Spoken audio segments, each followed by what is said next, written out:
Hello everybody, welcome to the Chris Review, where we review people named Chris. Today it's time to discuss NBC's esteemed political commentator, Chris Matthews. Matthews is the host of the show Hardball, which has been on air for over 20 years. And I would like to use this episode not only as a chance to discuss and critique Mr. Matthews himself, but also to perhaps greater understand our country and become more politically engaged citizens. But before we do all that, it's time for another installment of Twitter Break. Chris Matthews has a lot of really great tweets, and I want to take a look at some of them. On Chris Matthews' Twitter, you won't find any dog pictures or musings about what he had for lunch.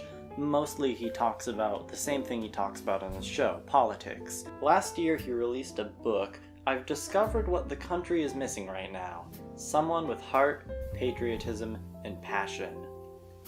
What about me? I have no idea whether this is supposed to be November 7th or July 11th, but either way, it was kind of a long time ago and he's still talking about Bobby Kennedy. Senator Robert Kennedy was the only Democratic liberal.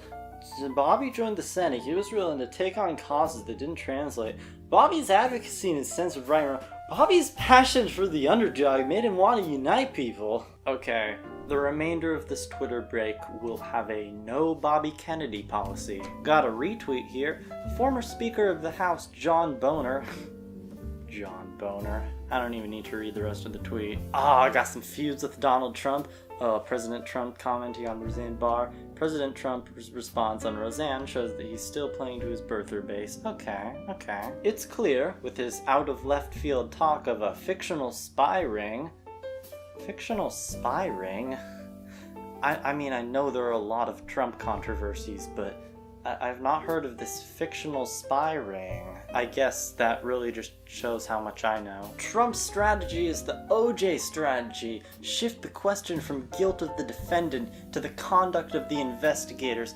What a guy, what some sick burns here. This could easily transition into a Trump Twitter break alongside a Bobby Kennedy Twitter break, but once again, stay focused. Lord Acton once said, "Absolute power corrupts absolutely." That's a warning we better not forget. We also must never forget the name Lord Acton. You know, I'd say the Trump White House is like a horror movie. People keep disappearing. Who's left? Who's Trump rely on now? Who would be the killer in this metaphor? Is it Pence? I think it might be Pence. Ooh, finally something that's less political, something that we can all get behind. The Philadelphia Eagles. Here's a tweet about Joe Kennedy. Can you guess who he's comparing him to? Breaking the fourth wall just a bit. It's very difficult to do this comedy bit when Matthews mostly tweets about only two people. The government shutdown will go down in history as the shithole shutdown.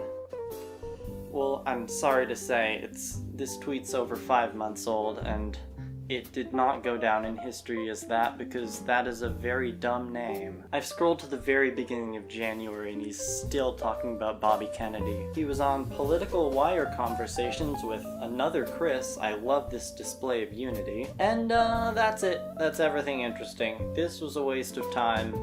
Chris Matthews, your Twitter score is 2 stars. I'm sure it would be very interesting if you were interested in the going-ons of the White House, but I'm not. I'm interested in making fun of you, so this was a waste of time. Bye! Now that we have a better idea of Chris's thoughts and positions within the freedom of the social internet, I think it's time to really dig into this hardball thing. Let's see how Chris fares in his home base of network television. And, you might want to take some notes here.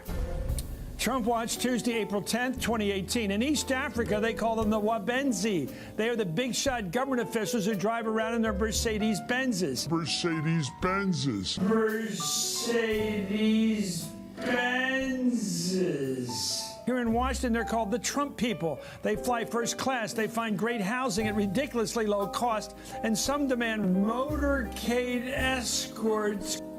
Reserve a whole floor of hotel rooms so that some relative of his got a chunk every time some Western news organization hit Ramallah. Instead of acting like government servants, they spend government money, jazzing up their offices, taking trips to Morocco by way of Paris. Or was that to Paris by way of Morocco? Didn't Mr. Trump run against these deep state boys? How did we end up with the American version of those East African guys riding around in their Benzes? Yeah, I think I get it now. Thanks for teaching me politics, Chris. I'm gonna go vote now. Okay, that was easy. Final ratings for Chris Matthews. Body. I hate to say it, but this poor old man can hardly keep it together. He's like 97 years old though, you can't really fault him for it. At least he's still able to, project his voice.